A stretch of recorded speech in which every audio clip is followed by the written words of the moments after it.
जय जय श्री चैतन्य जय नित्यानंद। जय जय श्री चैतन्य जय नित्यानंद। जय द्वैत चंद्र जय गौर भक्त वृंद। जय द्वैत चंद्र जय गौर भक्त वृंद। जय जय श्री चैतन्य जय नित्यानंद। जय जय श्री चैतन्य जय नित्यानंद। जय द्वैत चंद्र जय गौर भक्त वृंद। जय द्वैत चंद्र जय गौर भक्त वृंद। स्टार्ट। हम लोग चैतन्य चरितामृत के मध्य लीला के अध्याय 23 से पढ़ रहे हैं। भगवान कृष्ण के प्रेम के बारे में वर्णन हो रहा है और अभी हम लोग भगवान कृष्ण के गुणों का वर्णन सुन रहे हैं श्रीमंत चैतन्य महाप्रभु से, जो स्वयं भगवान श्री कृष्ण ही है। झूठ नहीं बोल रहे हैं। ठीक है, जानते हैं अपने गुणों के बारे में, स्वाभाविक सी बात है। यहाँ पे थे हम लोग। स्थिरोदांत क्षमाशीलो गंभीरो धृतिन मान समह वदान्य धार्मिक शूर करुणो मान मानकृत। आगे देखते हैं। दक्षिणो विनयी ह्रीमान् दक्षिणो विनहि हिरिमान् शरणागत पालकः शरणागतः पालकः सुखी भक्त सुहृत् प्रेमा सुखी भक्ता सुहृत् प्रेमा वश्यः सर्वशुभं करः। वश्यः सर्वशुभं करः। एक बार और बोल देना, सुंदर श्लोक है। दक्षिणो विनयी ह्रीमान् दक्षिणो विनहि ह्रीमान् शरणागत पालकः शरणागत पालकः सुखी भक्त सुहृत् प्रेमा सुखी भक्ता सुहृत् प्रेमा वश्यः सर्वशुभं करः।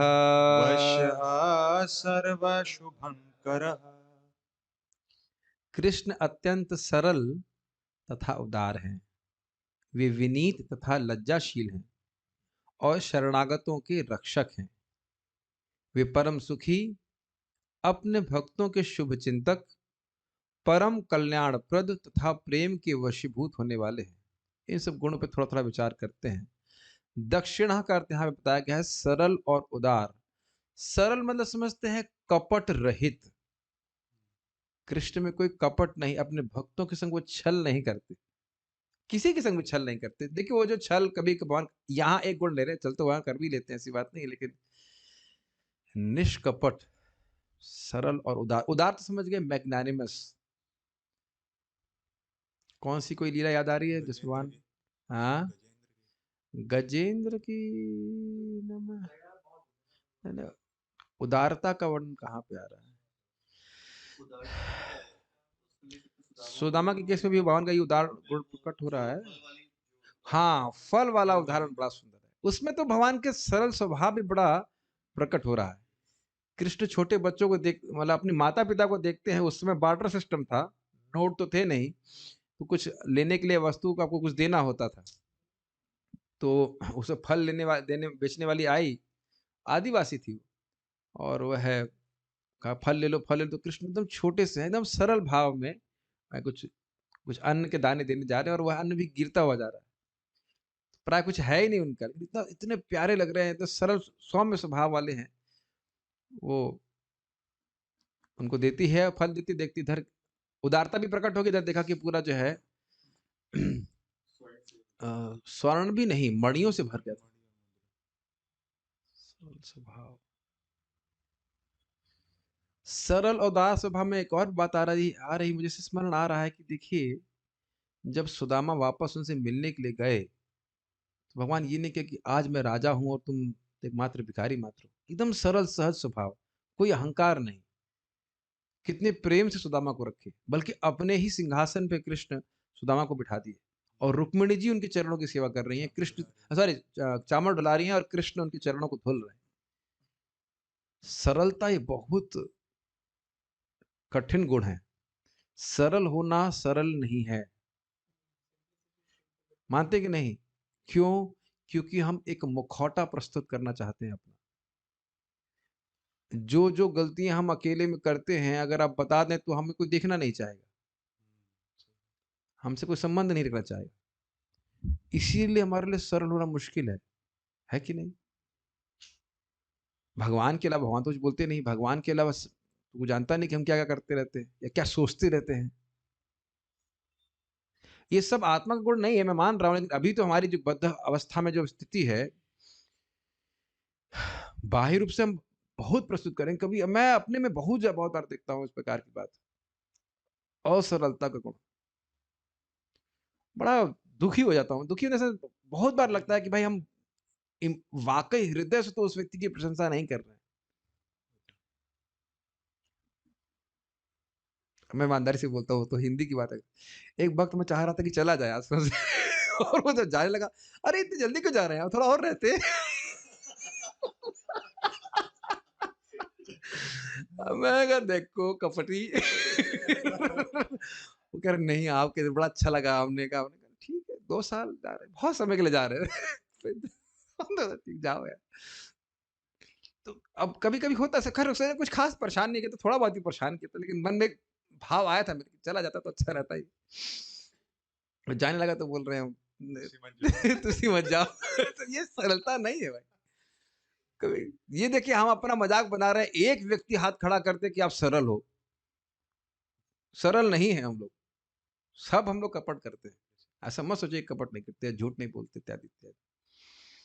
अब जब मुझ पे आरोप लगाएगा कि मंगल आरती नहीं जाते हैं, तो मंगल आरती तो हम जाते हैं। अब ये नहीं बोल रहे कि ऑनलाइन कि ऑफलाइन। मंगल आरती तो खैर हम मंदिर में भी जाते हैं, लेकिन मान लो कभी क्लास नहीं भी गया, ऐसी बात नहीं कि हम हमेशा की सेवा में ही थे। ईमानदारी की बात है, कहे से तो नहीं, हमेशा हम सेवा में थे, तभी इस वजह से नहीं जा पा रहे। बहुत सरलता यही वैष्णवता। बहुत मुश्किल है, सरल होना बहुत मुश्किल है। सरल होना मुश्किल है, ये कितने विडंबना है अपने आप में। मैं चैलेंज कर सकता हूँ कि एक दिन सरल होकर दिखाइए आप। एक दिन, एक दिन बिना मुखौटा पहन करके दिखाइए। बहुत मुश्किल है। अच्छा क्यों कृष्ण सरल है? क्योंकि कृष्ण कोई गलत काम करते ही नहीं, छुपाने की क्या जरूरत है? कृष्ण तो हमेशा अच्छा काम, ऐसे स्वभाव से सरल हैं, लेकिन उदार है। उदार कितने लोग हैं सर, ये बता दीजिए। हम अपने को कंपेयर नहीं कर रहे भगवान से, हम खाली इन गुणों को विचार कर रहे हैं कि कितने उदार हैं कृष्ण, कितने सरल हैं। उदार मतलब देने में कोई हिचकिचाहट नहीं। जैसे आप उधर देख लीजिए, सुदामा को भगवान, सुदामा में मात्र चावल दिया और भगवान कितना दे रहे हैं उसको। केवल अगर हम अपनी अपनी दृष्टि से दें, भगवान की दृष्टि से फिर भी लग रहा है कि मैं बहुत कम दे रहा हूँ। एक वो कौशिक जी ने जल दिया, भगवान उनको इंद्र बना देंगे, या बना दिए एक्चुअली। बलि महाराज ने केवल सर झुकाया तो इंद्र बना दिया। उदार समझ रहे, देने की बहुत इच्छा होती। भगवान हमेशा जब देते हैं तो अपने स्तर से देते हैं, ये नहीं सोच रहे कि ये मुझको दे रहा है। महाराज कई बार समझाते, कोई तिल के बराबर देता है तो भगवान पर्वत के बराबर देते हैं, और फिर भी ये सोचते हैं कि मैं कम दे रहा हूं। इसीलिए देने में भगवान का ही हाथ है, जो ग्रहण करने वाला भगवान का ही हाथ है, उनको ही देना चाहिए, उसके बदले में भक्त को बहुत मिलता है। स्वर्गाप वर्ग मध्यामा कथनचित यदि वांछति, मेरे भक्त बड़े आसानी से स्वर्ग अपवर्ग मुक्ति, मेरा धाम बड़ी आसानी से प्राप्त करता। उदारता है ना कृष्ण की। अरे यही देख लीजिए ना कि एक ही नाम में अपनी सारी शक्ति भर दी है।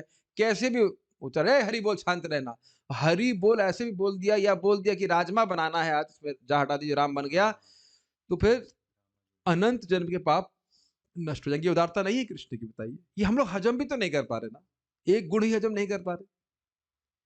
कृष्ण कितने प्रेम से बोल रहे हैं, तुम्हारी हित कामना के लिए बोल रहा हूं, मन बना भव मद भक्तु मदियाज इमाम नमस्करु मामे वैश्य से विक्तवम आत्मानम मत परायण। सरलता से कृष्ण बोल रहे हैं, प्रेम से, लेकिन वह भी लगता नहीं, नहीं कुछ हमको विशेष तपस्या करनी है, यही कार्य करके भगवान के पास जा सकते हैं।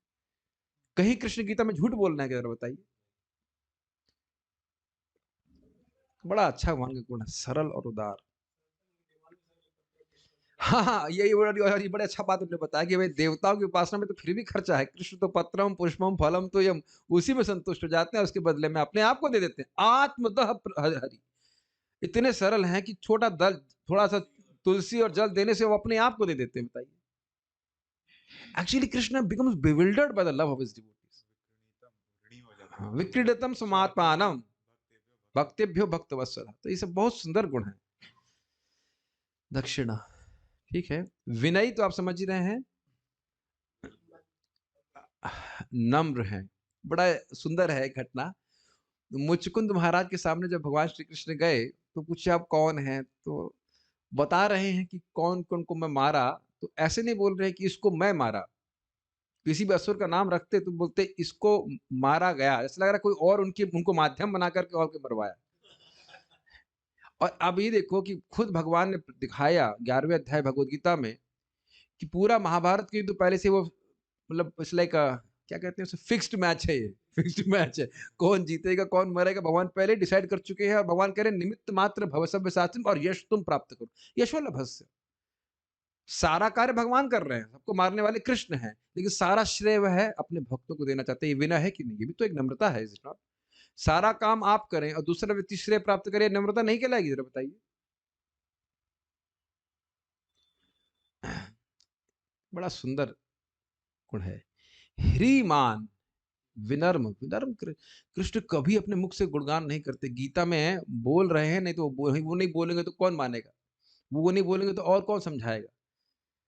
भगवान स्वयं ही बोले अर्जुन को, अपने मुख से अपना गुणगान करना ये आत्महत्या के समान। लेकिन भगवान अब अगर तत्व ना बताए तो कौन समझाएगा जीवों को। इसलिए भगवान ऐसा प्लेट लेके नहीं घूमते थे यहाँ पे। स्वयं भगवान कृष्णस्तु भगवान स्वयं ऐसा प्लेट लगा के नहीं घूम रहे हैं पूरा जब आते। और देखो कितना विनोद वाली बात है।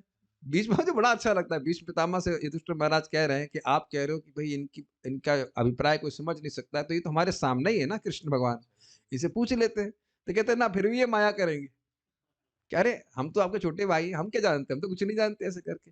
अब आप देख लो भगवान होकर के, फिर समझ लीजिए भगवान होकर के राजस्व यज्ञ में ब्राह्मणों के और सभी के पांव धुलना, बताइए कोई कोई कम बात है? आपने कितने लोगों के पांव धुले आज तक बताइए? चैट ओपन है, अपना आप नंबर बताइएगा। अपने धुले हैं रोज, हमारे चरण कमल हमने धुलने हैं, रोज ही धुलते खूब रगड़ रगड़ के। हाँ, एक दो, इज इट नॉट? मैं ये नहीं समझ रहा हूँ किसी सन्यासी के भी चरण धुले होंगे आज तक आपने? कभी पानी डाला चरण के? कभी भी नहीं। जूही माता जी ने रेज हैंड किया। You can type in the chat message Juhi Singh. एक दो लोग के चरण धुले, उसी में फूले जा रहे हैं। हमने चरण धुले हैं, देखे नहीं, हमसे विनम्र कोई नहीं है।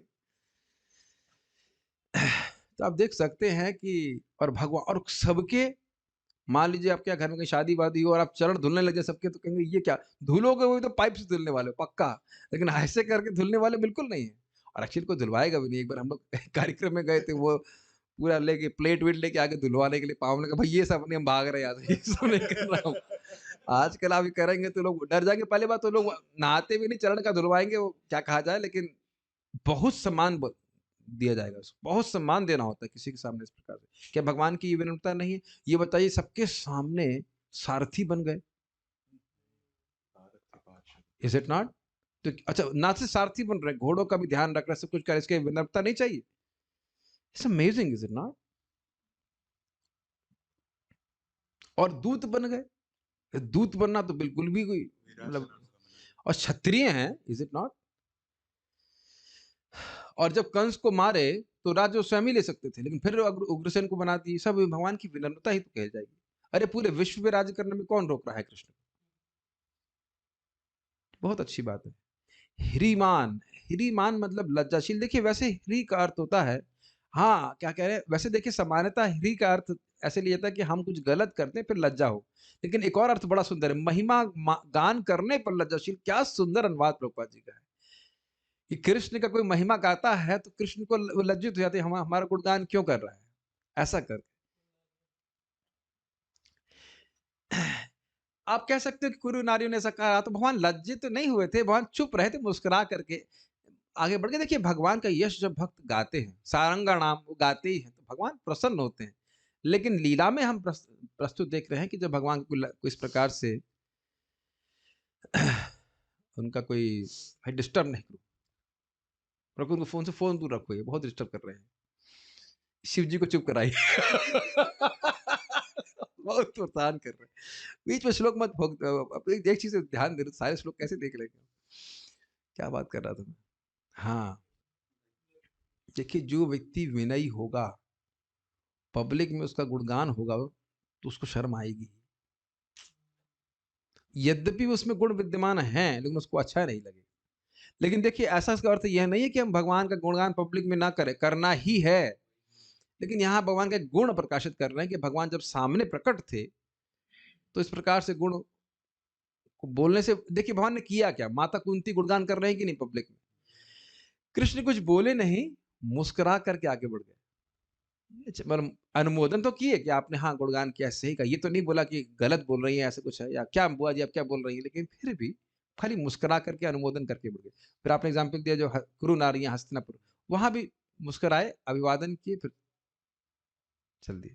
द्वारका की भी रानी इस तरह से, द्वारका की स्त्रियां भी भगवान का, स्वर्ग द्वारका वासियों ने गुणगान किया, फिर द्वारका की स्त्रियां भी तो कर, हाँ हाँ, द्वारका की स्त्रियां भी कर रही हैं, तो वहां भी कृष्ण मुस्कुरा के अभिवादन कर दिए। जहां तक उस वर्णन का हम समझेंगे तो ऐसा भी नहीं कर रहे, हाँ हाँ ठीक है, सही कह रहे हैं आप, सब आपने सही कहा इसको। ये ऐसे भी हाथ नहीं खड़ा कर रहे हैं कृष्ण, बस खाली मुस्कुरा करके अनुमोदन कर दे रहे हैं। तो कुछ लज्जा है, अनुभव कर रहे हैं। लज्जा से मतलब ऐसा नहीं कि बस मुंह मुंह फट होकर बोल रहे हैं ऐसे करके। शरणागत पालकः, ये बहुत सुंदर शब्द है। इसके प्रभुपाद ने अनुवाद कैसे, वैसे तो स्पष्ट है अर्थ, लेकिन इसका शरणागत जीवों के रक्षक, ये बहुत सुंदर है। इसको चैतन्य भागवत में शब्द है प्रणत पाल। कोई एक व्यक्ति एक बार भगवान के शरणागत हो गया, या वहां पे प्रणाम मात्र किया कि भगवान मैं आपकी शरण में हूं और प्रणाम कर रहा हूं, प्रणाम कर रही हूं, जो भी है, तो भगवान हमेशा हमेशा के लिए उसका पालन करते हैं। आप सुनते ही वो प्रसिद्ध श्लोक है भगवान श्री राम का, सक्रिदेवे प्रपन्ना यस तवास्मिति च याचते अभयम सर्वदा तस्मै ददामि एतम व्रतम ममा। कि हे कृष्ण, हे राम, ये भगवान का कोई भी विष्णु स्वरूप ले लीजिए, कि मैं आपका हूं ऐसा बोलकर कोई मेरी शरण में आता है तो मैं हमेशा हमेशा के लिए उसे अभय प्रदान करता हूं, ऐसा मेरा व्रत है। बहुत अच्छा बात है। अब इस पे थोड़ा सा कहानी बताना चाह रहा हूं कि आप जानते भी शायद होंगे, लेकिन देखिए इन सब बातों को स्मरण करने से भगवान में हमारा विश्वास और बढ़ जाता है। भले ही हमको पता है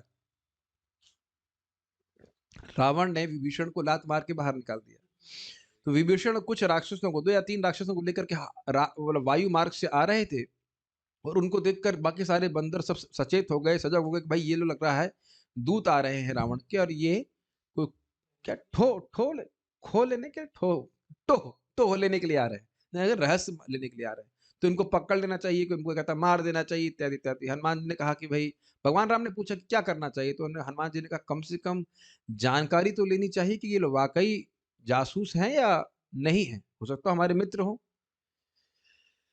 तो भगवान श्री राम ने कहा हाँ, अकेले ही लक्ष्मण सभी राक्षसों को अपने बाणों से मार सकते, एक ही बाण से मार सकते हैं, तो भय तो हमें कुछ है नहीं, लेकिन यदि मेरी शरण में आया होगा तो मैं इसको अपने प्राणों के समान प्रिय मानूंगा। इस प्रकार से विभीषण को उन्होंने देखा, जबकि देखिए दूसरे कैंप से आए, और आप सब जानते हैं कि जब वो आए तो भगवान ने उनको कहा लंकेश, उनको लंका का राज्य दे दिया, सब जानते हैं इस बात। तो शरणागत पालक हुए कि नहीं? शरणागत पालक यानी और कोई गुण नहीं देख रहे हैं, केवल शरण में आया है ये देख रहे हैं। अब वो असुर कुल से था कि उसका हिस्ट्री क्या, किसकी हिस्ट्री कृष्ण नहीं जानते, बता दी किसकी हिस्ट्री नहीं जानते। वेदहम समतीतानि वर्तमानानि चार्जुन, किसकी हिस्ट्री, किसकी चार्जशीट को कृष्ण नहीं बनाए हैं, स्वयं ही तो बना है सब कुछ, सब जानते हैं। फिर भी अगर शरणागत है तो उसका पालन करने वाले हैं कृष्ण। जब आप कहेंगे भगवान तो सबके पालक हैं ही, तो शरणागत के पालक का अर्थ क्या हुआ? विशेष रूप से पालक। परमात्मा के रूप में सबका पालन तो कर रहे हैं अपने कर्मानुसार, लेकिन शरणागत का मतलब सारे कर्म को ध्वंस कर देंगे। क्या है वो श्लोक? सर्व धर्मान परित्यज्य मामेकम शरणम व्रजा अहम त्वाम सर्व पापेभ्यो मोक्षयिष्यामि मा शुचः। और एक और गीता का सुंदर श्लोक है, अपि चेतेसि पापेभ्यः सर्वे पापकृत्तमा सर्वम ज्ञान प्लवे नैव व्रजनम संतर्षित। तुमने चाहे सारे पाप किए हो, कैसे भी क्यों ना पाप किए हो, यदि तुम इस ज्ञान की, मतलब मैं भगवान का हूं, मैं भगवान की सेवा करूंगा, इसको ग्रहण कर ले तो तुम पार हो जाओगे। तो भगवान की शरणागत होने से कोई नुकसान नहीं है हमारा, अपितु अत्यधिक लाभ ही लाभ है, पूर्ण लाभ है। बहुत अच्छा, शरणागत पालक सुखी। अब ये तो देखिए बड़ा स्पष्ट है। कभी कभी लोग कृष्ण के इस गुण पे आरोप करते हैं, भाई ये कृष्ण हमेशा मुस्कुराते क्यों रहते हैं? उनके बनाए हुए जीव इस जगत में दुख भोग रहे हैं और कृष्ण मुस्कुरा रहे हैं, रासलीला कर रहे हैं, ये कैसे भगवान है? उनको तो दुखी होना चाहिए। तो महाराज समझा रहे थे, भाई देखो, सूर्य में कोई आक्षेप करे, भाई इतनी दुनिया में अंधकार है, सूर्य को भी थोड़ा बहुत अंधकार शेयर करना चाहिए ना। अभी संभव है कि सूर्य में अंधकार हो जाए? अब सूर्य की क्या गलती है? दुनिया वाले व्यक्ति अगर अंधकार में रहना चाहे तो सूर्य की क्या गलती है? सूर्य उसके लिए अंधकार में हो जाए। सूर्य के संग ये अक्षमता है कि वह अंधकार को स्पर्श भी नहीं कर सकता। कि जैसे सूर्य अंधकार का दर्शन कर ही नहीं सकता, इस प्रकार से भगवान दुखी हो ही नहीं सकते अगर वो चाहें भी, तो वो आनंद घन है। अब उनके बनाए हुए जीव उनसे बनाए हुए जीव मतलब कहने का अर्थ है कि उनके जीव उनसे विमुख होकर के माया का आलिंगन करें और दुख भोगें तो भगवान इसके लिए रोएं। ये तो जीवों की गलती है ना। और उनको ऐसा भी नहीं कि भगवान व्यवस्था नहीं किए ज्ञान की। भगवत गीता है, भागवत है, वैष्णवों का संग है, भक्तों का संग है। अब उसके बाद भी व्यक्ति इसी जगत में सड़ने के लिए प्लानिंग करता रहे तो क्या करेंगे बताइए? भाई अब मैं फिर से वही बोलूंगा, हम लोग शादी करते हैं, ये सब करते हैं क्या उत्सव बना बना करके, तो ये बंधन की तो प्लानिंग कर रहे हैं ना। हमें कोई बात तो सीधी है ही, बंधन तो है। और बंधन का उत्सव रच रच करके आदमी कर रहा है कि नहीं कर रहा है? अज्ञान में ही कर रहा है। और बहुत सारे फंक्शन करता रहता है, कहाँ-कहाँ जाता रहता है। उससे क्या हमारी कोई भगवान हमारी मुक्ति हो रही है क्या? तो आप कहेंगे प्रभु जी भगवान ने भी तो शादी करी, गृहस्थ आश्रम में ही है। अरे हम खाली एक एग्ज़ाम्पल दे रहे हैं और कितने उत्सव में हम भाग लेते हैं। भौतिकता में कितना व्यक्ति लिप्त हुआ जा रहा है। यही चैतन्य महाप्रभु के समय हो रहा था। शादियों में हज़ारों नहीं लाखों रुपए खर्च कर रहा है और भगवान को देने के लिए कुछ भी नहीं है। जितना शादी में खर्च कर रहे हो, उसका 10% भगवान को देते हैं। 10% तो नहीं, 1% भी नहीं देते होंगे, 1% भी नहीं दे रहा हूँ। करोड़ों-करोड़ रुपए लोग खर्च कर रहे हैं। 10 लाख जो आदमी करोड़ रुपए शादी में खर्च किया अपने बेटे के, कभी पूछो 10 लाख रुपए भगवान को दिया है? मैं खाली बोल रहा हूँ कि भगवत विमुक्ता कितनी है। ये नहीं बोल रहा कि शादी नहीं कर सकते, वो वाली बात नहीं है। भगवत विमुक्ता कितनी बढ़ी हुई है। तो अब उसके लिए भगवान दुखी हो। और सही में एक भक्त बता रहे थे कि इस प्रकार से 1 करोड़ रुपए खर्च हुआ शादी में और 60 लाख रुपए खर्च हुए डिवोर्स में। मैंने कहा भगवान को दे दे कितना फ़ायदा होता है। देख लेता हूँ कोई है तो नहीं यहाँ पे। तो नहीं दिख तो नहीं रहा एटलीस्ट हाँ, ठीक है बोल देते कोई दिक्कत नहीं है। 1 करोड़ रुपए खर्च कर रहे हैं। तब भगवान अब कहो कि कैसे भगवान है ये है तो तुम भगवान को दिए कुछ? भगवान तो खुश रहेंगे अपने में। ये बड़ी अच्छी बात है, बहुत अच्छी बात है कि व्यक्ति ये हम एकदम एकदम एज़ अ मैनेजर बोल रहा हूँ। अभी एक व्यक्ति आए थे हमारे पास आश्रम में वापस रहने के लिए। अब वो पहले रह चुके हैं, मुझे बहुत परेशान कर चुके हैं, तो मैं उनको बोल दिया भाई हमारा आश्रम जगह नहीं। जगह तो आप जानते हैं रहती ही है, ब्रह्मचारी के लिए क्या इतनी जगह चाहिए? लेकिन उस समय मुस्कुराए नहीं। देखो मैं मुझे तो पता है ईमानदारी से बोलने की बात अच्छा लगता है। कम से कम कुछ तो हम सरलता से बोले। मैं बिल्कुल नहीं मुस्कुराया। मैंने कहा नहीं यहाँ पर जगह नहीं है ऐसा-वैसा। बल्कि मुझे पता था कल वो कॉल किए हैं तो मतलब मैं समझा कि आने के लिए रहे बोलेंगे और आएँगे सो मुझे परेशान करेंगे तो इसलिए उनको बोलते नहीं आप मत आइए। मतलब मैं मुस्कुराया नहीं। लेकिन पूतना को देख के भगवान मुस्कुराए कि नहीं? मतलब मुस्कुराए मतलब शांत आओ, आ जाओ, गुंडी चल। सीधे भेज दिए अपने धाम में। महाराज के मुझे बड़ा सुंदर लगता है कि कोई व्यक्ति है क्या जो मतलब आपको परेशान करे या गुंडा हो कुछ और कहे तुम बहुत परेशान कर रहे हो, डिस्टर्ब कर रहे हो, चलो हमारे फ्लैट पे चलो वहाँ जाके रहो। कोई नहीं कहेगा। लेकिन कृष्ण से पहले ही गुंडी सबसे बड़ी खतरनाक गुंडी भयानक 12 किलोमीटर लंबी गुंडी को अपने धाम में भेज दी, शुद्ध करके। कृष्ण कभी कोई दिक्कत नहीं, इसीलिए कृष्ण एक रस रहते हैं, सुखी रहते हैं। देने के लिए इतना है, इतना है, इतना है और कोई कुछ उनका नुकसान तो कर नहीं सकता है। तो देने के लिए वो उत्सुक रहते हैं, बल्कि वो मतलब वेट कर रहे हैं हमारे मंदिर में आओ, मुझसे माँगो कुछ। मैं फिर से रिपीट कर रहा हूँ, हैदराबाद की मंदिर राधा मदन मोहन राधा मदन मोहन को एक भक्त प्रार्थना किए हम मिले हैं साक्षात कि मेरा सारा पैसा डूब गया मुझे पैसा दे दीजिए बड़े हृदय से पूछ रहे होंगे पैसा दे दीजिए इतना पैसा आया नाम नहीं बता सकते लाखों रुपए से बांट रहे कैश में खट खट खट खट खट अब कहेंगे प्रभु जी एड्रेस बताओ मंदिर का प्रार्थना करी तो बता ही रहे कौन हैदराबाद देखिए क्या है हमारी इच्छा प्रबल होगी अगर इच्छा प्रबल होगी तो कृष्ण दे देते हैं उसको मिला मैं खाली ये बोल रहा हूं कि भगवान सुखी हैं वह हमारे दुख से प्रभावित नहीं होते बट तुम अगर दुख भोग रहे हो तो क्या कर सकते हैं भगवान तो नहीं भगवान तो सुखी करने का फॉर्मूला दे रहे हैं ना कि मेरी शरण में आओ दुनिया में ऐसे आज का कोई व्यक्ति कंप्लेन नहीं कर सकता कि हमारे पास गीता उपलब्ध नहीं है सॉफ्ट कॉपी हार्ड कॉपी कोई चाहे तुरंत मिल जाएगी पढ़ो भक्तों का संग प्राप्त है सुखी हो जाओ ये तो आप देख रहे हैं ना कि भक्तों के संग में आकर भी लोग भक्ति का पालन नहीं करते फिर दुखी रहोगे तो भगवान इसमें क्या कर सकते हैं कि नहीं तो भगवान सुखी हैं तो जो ऐसे सुखी व्यक्ति का संपर्क करेगा वो क्या हो जाएगा वह भी सुखी हो जाएगा सूर्य के सामने आएंगे सारा ज्ञान नष्ट हो जाएगा चलिए भक्त सुहृत ये बहुत सुंदर गुण है ये गुण तो हम लोग के लिए बहुत अच्छा प्रेरणादायक है। इसका अर्थ क्या है बताइए? भक्तों का भला चाहते हैं, ध्यान दीजिए, भक्तों का भला जानते हैं और भक्तों का भला करते हैं। बहुत सुंदर सुंदर बात है। क्या है 3 गुण बताओ? भक्त का भला चाहते हैं। जरूरी है कि जो हमारा भला चाहे वो हमारा भला जाने? Not necessary. आप बीमार हो, कभी कभी जो वस्तु हमारी बीमारी को बढ़ाने वाली तो है वो माँ ही दे देती है। हाँ ये खाओ, ये ठीक हो जाएगा उससे करके। कभी नहीं देखते, उसकी इच्छा नहीं कि आप बीमार पड़ जाओ, क्योंकि जानती नहीं तो कभी दे देती इस प्रकार से। बच्चों की बात नहीं कर रहा हूँ, बड़े अवस्था में भी माँ कभी गलती से, अब खांसी है, कुछ और है बीमारी, वो ऐसे कुछ और दे देगी गलती से। ऐसा नहीं कि वो चाहती हैं, गलती से ऐसा दे देंगी जो आपका हितकारी नहीं होगा। डॉक्टर तक भी कभी कभी गड़बड़ कर जाते हैं, है कि नहीं? तो ये लोग सब शुभचिंतक हैं, ऐसी बात नहीं है, लेकिन गलती हो जाती है। तो जरूरी नहीं कि जानते हो कि हमारे क्या शुभ है, और कभी कभी जानते भी हैं, करना भी चाहते हैं, लेकिन सामर्थ्य नहीं होता है कि हमारा हित कर सके। अब देखिए कृष्ण के संग तीनों गुण हैं। हित करना चाहते हैं हमेशा से। भगवान गीता में क्या बोलते हैं? वक्ष्यामि हित कामया। तुम्हारी हित कामना से मैं बोल रहा हूँ। मन मना भव मत भक्त वाला श्लोक से पहले बोलते हैं 18वां अध्याय। कितना सुंदर शब्द, इष्टोसी में तुम मेरे प्रिय हो, इसलिए तुम्हारी हित कामना के लिए बोल रहा हूँ। कितना सुंदर श्लोक। ठीक, भक्त का हित चाहते हैं, भक्त का हित जानते हैं कि मन मना भव भद भक्त तो करेगा तो मेरे पास आएगा। भैया सुनिए इस बात को, जब आप भगवान के पास पहुंचेंगे मन मना भव मत भक्तों का पालन करके, तो आप पहले व्यक्ति नहीं हो। ये कुछ समझ में आ रहा है? इससे पहले हजारों लाखों करोड़ों लोग टाइड एंड ट्रस्टेड फॉर्मूला मन मना भव मत भक्तो मतियाज इमाम नमस्कु कर करके भगवान के पास आ गए हैं।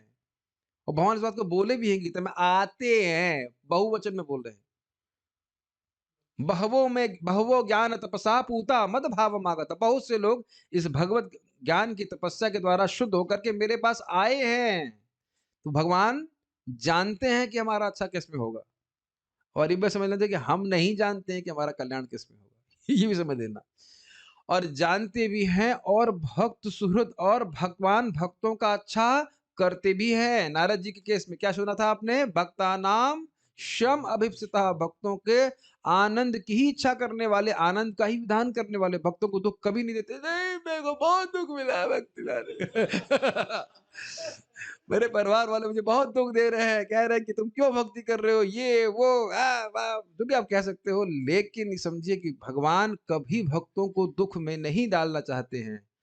कदाचित थोड़ा जीवन में दुख आ रहा है तो उसके आगे बहुत बड़ा सुख का प्रयोजन है, इसलिए कृष्ण दुख दे रहे हैं। भक्तों के सुहृद हैं, अपनी बुद्धि ना लगाई। महाराज ने इतना सुंदर उदाहरण दिया कि आप लोग खुश हो जाओगे। कि कई बार लोग बोलते हैं कि हम भक्ति कर रहे हैं, हमारे जीवन में दुख क्यों आ रहा है। कभी कहते हैं हमारे जीवन में अधिक दुख आने लगा, ऐसा भी बोलते हैं। जैसे लग रहा है भगवान उनको कुछ टारगेट कर रहे हैं, भगवान को पसंद नहीं आ रहा है, भगवान को व्यक्ति पसंद नहीं आ रहा है। ये जब कर रहा है ना, इसको देना पड़ेगा, चल थोड़ा 2-4 थप्पड़ मार देता हूं, बंद करे जब। ऐसा नहीं है। बहुत सुंदर एग्जाम्पल महाराज कह रहे थे कि देखिए कभी कभी फोड़ा होता है और डॉक्टर उसके पकने का इंतजार करता है ताकि वो पक जाए और तब उसकी कील या जो कुछ निकाले, ताकि दोबारा कभी ये फोड़ा ना हो। तो डॉक्टर हित चाहने वाला है, हित जानने वाला है, हित करने वाला है उस सिचुएशन में, इसलिए वो रुका हुआ है। तो कभी कभी भगवान के भक्त के जीवन में आप देखेंगे दुख नहीं जा रहा है, सारे प्रयास करने के बाद भी नहीं जा रहा है, मतलब फिजिकल दुख या जो कुछ कह लीजिए, लेकिन उसके द्वारा भगवान आगे बहुत बड़ा दुख निवृत्ति करना चाहते हैं, इसलिए ऐसा करवा रहे हैं। और ये भी कारण हो सकता है, हो क्या सकता है, तो संभावना है, ये है ही, होता ही है कि हम लोग भक्ति कर रहे थे ना, हमारे हृदय से भोग लालसा चली गई है। कौन हाथ खड़ा करो जिसके हृदय से भोग की लालसा चली गई है? कोई हाथ नहीं खड़ा करना, डांट पड़ेगी। किसी के हृदय से नहीं गई है। तो भोग की लालसा को भी निकालने के लिए भगवान कुछ दुख देते हैं। आप कहेंगे और कोई तरीका नहीं है, वो कोई मतलब नहीं। चक्रवर्ती बात कहते हैं, तुम प्रेम की रीति जानते नहीं, पूछो मत सब बात। अरे माही कड़वा कभी दवा खिलाती है, माही कभी मीठा, वो मीठी वस्तु भी, मिठाई भी खिलाती है, कभी नीम का जूस पिलाती है, कभी मीठा खिलाती है। दोनों ही परिस्थिति में वह अपने बच्चे का हित ही चाहती है, और करके ही मानेगी। ये पहले आपको सोच लेना चाहिए था, भक्ति में नहीं आते तो। वो करके ही मानेंगे, छोड़ने वाले नहीं है कृष्ण। Zero fire policy. वो आप देखो, हम तो कई बार उदाहरण देते हैं कि देखो माँ है, माँ बच्चे को नहलाती है, एक बच्चे जो ना चुपचाप ऐसे खड़ा हो जाएगा और माता साबुन लगा कर बढ़िया साफ करके निकाल देंगी बाहर, और दूसरा क्या क्या क्या क्या करता है, 2 चाटे मारती है, फिर वही उसके बाद नहाना ही पड़ता है। तो हम क्या क्या करने वाले भक्त हो सकते हैं, बच्चे हो सकते हैं, और चुपचाप भगवान जो भी प्यूरिफिकेशन दे रहे हैं स्वीकार स्वीकार कर लेना चाहिए। तो हम खाली बात कर रहे थे इस बात पे कि भगवान भक्तों के सुहृद है। जैसे आप नारद जी के केस में देखिए, 5 साल का बेचारा बच्चा भक्ति कर रहा था, एकमात्र माधव माँ को भी छीन लिया, माँ को भी छीन लिया होता, कैसे भगवान है ये। लेकिन देखिए कितनी सुंदर बुद्धि, वो समझ गया कि भगवान की कृपा हम पर। देखिए हम पर घटित होगा तो हम शायद नहीं मानते इस बात को। 5 साल के बच्चे के लिए एकमात्र आश्रय भगवान माँ थी, वह भी खींच लिया भगवान। क्यों? अपने भक्त को अपने पास लाने के लिए। इस बातें हैं, ठीक है। प्रेम वश्यः, प्रेम के ही वश में कृष्ण है। अब ये तो बड़ा प्रसिद्ध गुण आप जानते हो, माता यशोदा ने कृष्ण को बांध लिया, अर्जुन ने सारथी बना लिया, युधिष्ठिर महाराज अपने प्रेम के वश में उनको रोक दिए, नहीं जाने दिए ऐसे करके। ये बहुत सुंदर गुण है। और क्या एक ही व्यक्ति के प्रेम के वश में, गोपियों के साथ इतना प्रेम हो गया भगवान का कि भगवान अपने गुण उनको दे दिए। आप पढ़ चुके हो कि बिना अभ्यास के जो क्षमता भगवान की है नाचने में, वही क्षमता गोपियों को भी प्राप्त है कि नहीं। और वल्गुहास, मुस्कुराना इत्यादि जो कुछ भी गुण भगवान ने सब गोपियों को दे दी। प्रेम वश्यता, सर्व शुभम करह, इसका अर्थ क्या है? भगवान क्या है? कैसे गाते कैसे? मंगल भवन नहीं, मंगल भवन मंगल हारी, सबहु सदशरथ अजर बिहारी। बहुत अच्छा लगता है, बहुत अच्छा लगता है।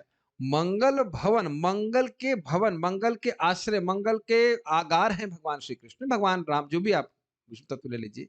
मंगल भवन अमंगलहारी, वही बोल रहे कि भगवान अगर चाहेंगे भी नहीं कि किसी का अशुभ कर दे, तो हो ही नहीं सकता। वस्तुतः अशुभ तो वो कभी चाहते ही नहीं, संकल्प ही नहीं उठता है, और कदाचित वह चाह भी लें तो होने वाला नहीं। तो ये जैसे मान लीजिए सूर्य कहे कि भाई मैं दुनिया को अंधकार से दूर कर रहा हूं, इसको नहीं दूंगा, इसके सामने आऊंगा ना तो उसको अंधकार में डाल दूंगा।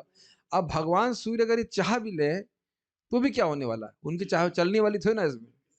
उनके से, उनसे करोड़ों करोड़ों दूर, करोड़ों करोड़ों योजन दूर में ही अंधकार नष्ट हो जाएगा। क्यों भाई विजय मानते हैं? सूर्य अगर सोचे कि विजय को हमें प्रकाश नहीं देना, ऐसा हो सकता है? ऐसा नहीं हो सकता।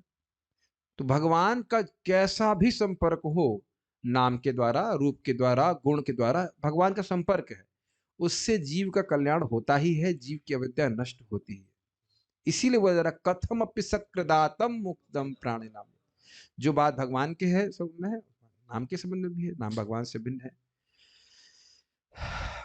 ना सुंदर है।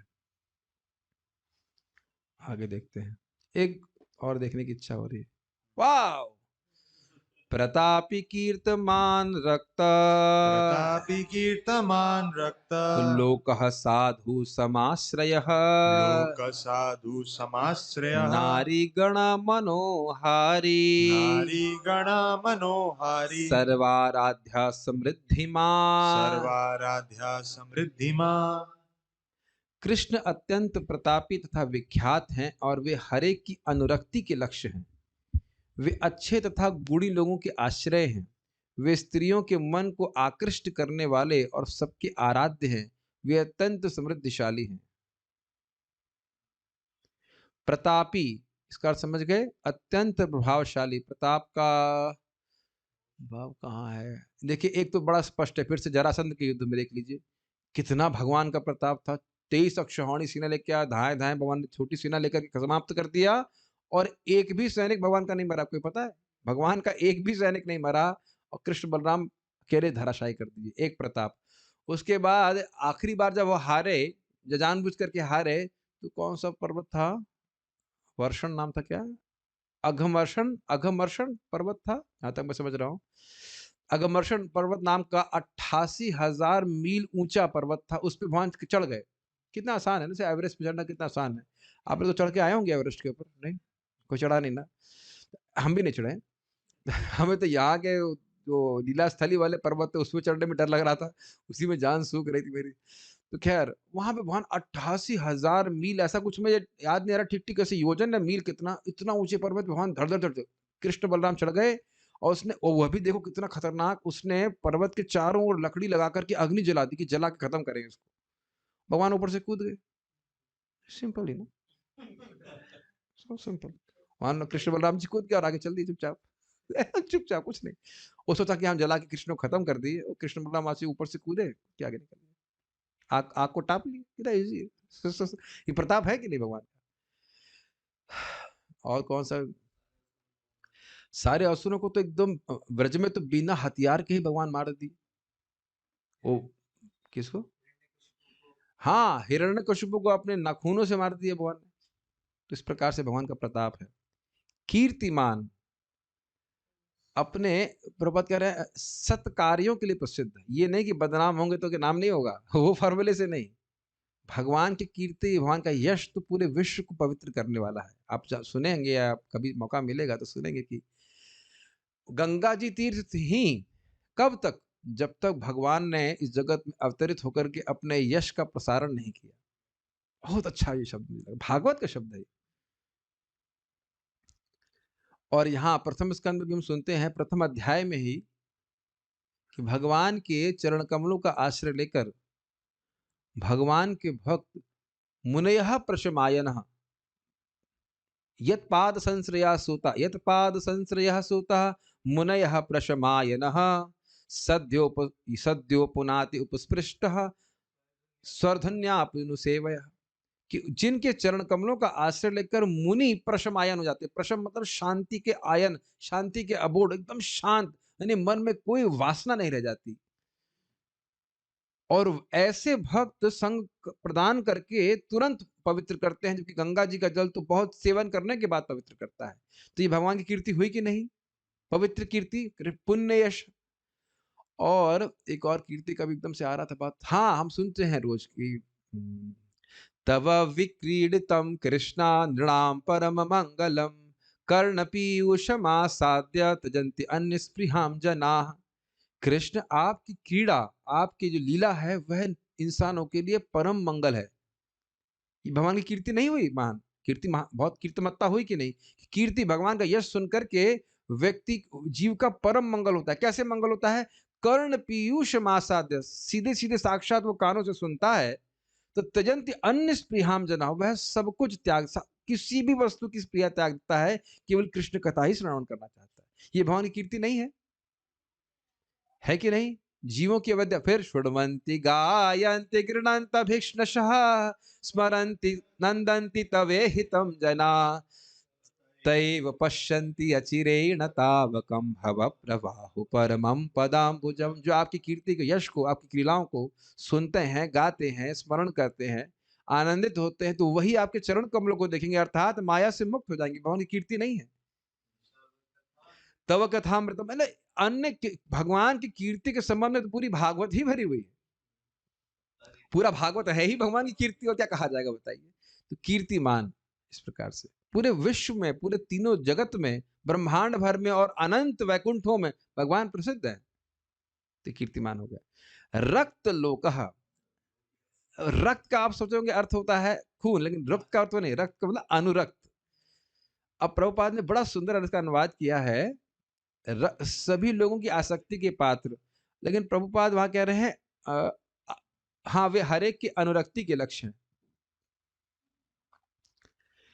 अब आप कहेंगे कि हम तो नहीं देख रहे हैं कि कृष्ण सभी के अनुरक्ति के लक्ष्य हैं, लेकिन आप देखिए असुर लोग भी भगवान में अनुरक्त हैं, तभी तो पीछे लगे हुए हैं उनको खत्म करने के लिए।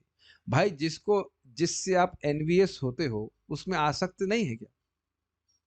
ये ग्रहण कर रहे हैं, जिससे आप द्वेष कर रहे हैं वो उसका चित्त बार उसका मन में बार बार चित्त में आ जाती है ना बात की, उसको कैसे मारूं, कैसे खत्म करूं, इत्यादि इत्यादि। शिशुपाल भी हमेशा कृष्ण कथा ही बोलता था जहां मिलता। ये कृष्ण, ये बहुत खराब आदमी है, देखने में बहुत सुंदर लगता है, लेकिन देखो हमारी हमारी वाइफ को लेके भाग गया ऐसे करके जगह जगह जाके बोलता था, जबकि शादी नहीं हुई थी उसकी, फियांसे है जो भी कह लीजिए। हद ज्यादा, मतलब हमेशा कृष्ण की बात करता था। जरासंध, ये सब लोग प्लानिंग में रहते थे कृष्ण को कैसे मारना है, तो कृष्ण उनकी भी आसक्ति के पात्र हुए। कंस किस प्रकार से कृष्ण का स्मरण कर रहा था। रक्त लोका, सारे देवता भगवान के आश्रय लिए रहते हैं। सारे बड़े बड़े लोग क्या है, हम लोग गाते हैं रोज, यम ब्रह्मा वरुणेन्द्र रुद्र मरुतः स्तुन्वन्ति दिव्यैस्तवैर् वेदैः साङ्गपदक्रमोपनिषदैर् गायन्ति यं सामगाः। स्पष्ट है, सारा लोक लोकांतर भगवान कृष्ण से आकर्षित होता है। अब कहेंगे नहीं प्रभु जी, माया से तो आकर्षित होते हैं, तो माया को क्या वर्णन किया जा रहा है। भगवान कृष्ण की स्मित मुस्कान ही इस जगत में माया के आकर्षण के रूप में व्याप्त है। ये पढ़ा है हमने प्रथम स्कंद में। यस। साधु समाश्रय, बहुत सुंदर है। साधुओं के जो अच्छे लोग हैं, भक्त हैं, उनके सम्यक आश्रय एकमात्र कृष्ण है। जो व्यक्ति भक्त है वह तो भगवान कृष्ण के अलावा और किसका आश्रय लेगा। महात्मानस्तु माम पार्थ दैवीं प्रकृतिम आश्रितः भजन्ते अनन्य मनसो ज्ञात्वा भूतात्मभूतम्। जो महात्मा है वह तो मेरा ही आश्रय लेते हैं, मेरी दैवी प्रकृति का आश्रय लेते हैं, ये समझते हैं कि कृष्ण सभी के स्रोत है। हाँ, बहुत अच्छा। और साधुओं का परित्राण करने के लिए कृष्ण अवतरित होते। साधु समाश्रय, एकमात्र आश्रय साधुओं का कृष्ण है। साधु मतलब केवल ये नहीं लाल कपड़े वाले साधु, मतलब सभी भक्त। साधु समाश्रय, गृहस्थ का समाश्रय नहीं। नहीं, sadhu means anybody who is a devotee of Krishna, अनन्य भजन करने वाला। हाँ, नारी गण मनोहारी, नारी गण गोपी गण ही नहीं, नारी गण मनोहारी। देखिए, देवताओं की स्त्रियां भी जब कृष्ण का दर्शन करती तो आकर्षित हो जाती। तो इस जगत की स्त्रियों की तो बात ही कहना क्या। आपने सुना ही हस्तिनापुर की स्त्रियां कितने आकर्षित थी कृष्ण के प्रति। वो महलों की क्या कहते हैं उसको हम लोग, अटारियां, अटारियां कह लीजिए, अटारियों पर चढ़ चढ़ करके वह कृष्ण का गुणगान कर रही हैं। ये हस्तिनापुर का था। और द्वारका की स्त्रियां वह गुणगान कर रही हैं। द्वारका की रानी आप सुनी चुके हैं कल कि किस प्रकार से वह क्या थी, प्रमदोत्तम, अत्यंत सुंदर थी। लेकिन वह भी कृष्ण को अपने काम हाव भाव से नहीं आकर्षित कर सकी, प्रेम से आकर्षित कर सकी। नारी गणा मनोहारी ये तरह से कहा। प्रतापी कीर्तमान रक्त लोक साधु समाश्रय, ऐसा कर कुछ गा सकते हैं व्यवहारिक व्हाटएवर। नारी गण मनोहारी, कृष्ण आकर्षक है ही। ये लक्ष्मी जी का वचन है कि भगवान कुछ, हाँ लक्ष्मी जी देख लीजिए ना। लक्ष्मी जब जब वो समुद्र मंथन हुआ तो लक्ष्मी जी प्रकट हुई। बड़ा सुंदर प्रकरण है। और वह चाहती थी शादी हो, स्वाभाविक सी बात है, स्त्री चाहती है शादी हो। वो ढूंढ रही है कि किसको हम वर मांगे। तो देखते शिव जी नहीं, शिव जी तो बहुत गुस्सैल है, ये तो नहीं ठीक है। उसके बाद हिरण्यकशिपु, हिरण्यकशिपु को स्त्री को रखना आता है, लेकिन अब ये भगवान विष्णु से ही बैर किया हुआ है, तो कब जाने कब इसका मतलब भगवान वध करते, तो ये भी ठीक नहीं है। तो और अन्य ऋषियों में विचार कर रही हैं, परशुराम और ये सब कहते भाई ये तो बहुत तपस्वी हैं, ये तो स्त्री को रखना जानेंगे नहीं, इत्यादि इत्यादि, सब में दोष निकाल दिए उन्होंने। बड़ा रोचक प्रसंग है। और भगवान विष्णु के सामने आई तो कह रही है इनमें कोई दोष नहीं है, वर हमारे बनने के लायक हैं, एकदम परफेक्ट है, लेकिन एक दोष ये है कि मुझे चाहते ही नहीं है। ये दिक्कत है। बाकी सब लोग लक्ष्मी जी को देख रहे थे कि शायद माला मेरी तरफ आएगी ऐसे करके। तो लक्ष्मी उसे तो कोई माला पहना ही नहीं। और भगवान विष्णु में क्या दोष निकाल रही है, दोष ये है कि मुझे चाहते नहीं है, फिर भी भगवान विष्णु के ही गले में माला डाली। तो आप समझ सकते हैं कि नारी गण मनोहारी, और कृष्ण के विषय में तो लक्ष्मी मनोगुणहारी। लक्ष्मी जो विष्णु के साथ रहती हैं वह भी कृष्ण के प्रति आकृष्ट हो जाती है। और लक्ष्मी और विष्णु में कोई अंतर नहीं है, सॉरी, विष्णु और कृष्ण में कोई अंतर नहीं है, लेकिन यह भी आप विशेष रूप से देखते हैं लक्ष्मी जी सर्वश्रेष्ठ स्त्री हैं, उनको उनके मन को हरने वाले हैं कृष्ण। तो फिर अन्य स्त्रियों का तो कहना ही क्या। तो अब जो आकर्षित नहीं है स्त्री, वह उसका दुर्भाग्य का ही सूचक है।